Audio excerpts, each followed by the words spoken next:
kaleak bete ditugu milaka eta milaka pertsonak. Gure lurraldeko errealitate sozial eta ekonomikora egokituko den 1.500 euroko lanbide arteko gutxienezko soldata propioa eskatzeko.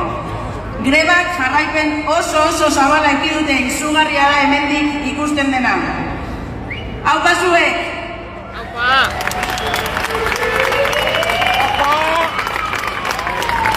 Patronalak irabaziak handitzen jarraitzen duten bitartean, langile klasearen bizi baldintzek okerrera egin dute. Bizitzaren kostua garestitu da, etxe bizitzaren prezioak gora egin du, energiarenak eta elikagaienak ere bai, eta azken urteotako inflazioa jasangaitza izatera iritsi da.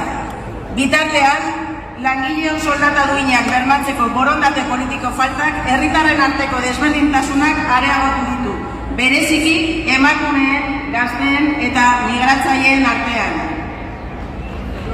Las patronales del CEN y de Confebask se han negado a abrir una mesa de negociación. Los gobiernos del País Vasco y de Navarra también han cerrado las puertas a debatir o poner en marcha la iniciativa legislativa popular respaldada por más de 100.000 personas.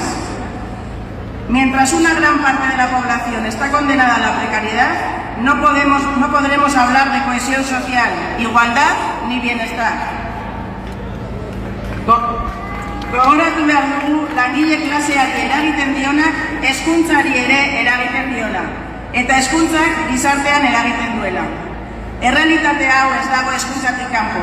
Prekarietateak eta soldata arrakalek gure ikasgelak zeharkatzen dituzte, gure lankideak, gure ikasleak eta gure familien egunerokoa dira.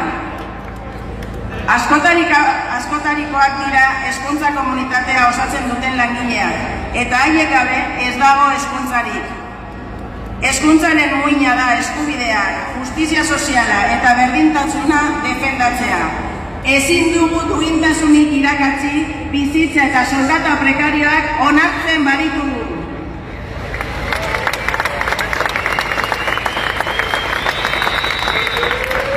Horrenbeste prekarizatu gaituen lan merkatu baten aurrean, zerbitzu publikoen premia eta hauek defendatzeko beharra agerian geratzen da. Muturreko soldatak tarteko jendarteari kalitatezko hezkuntza eskaintzeko bermea hezkuntza publikoa indartzea da.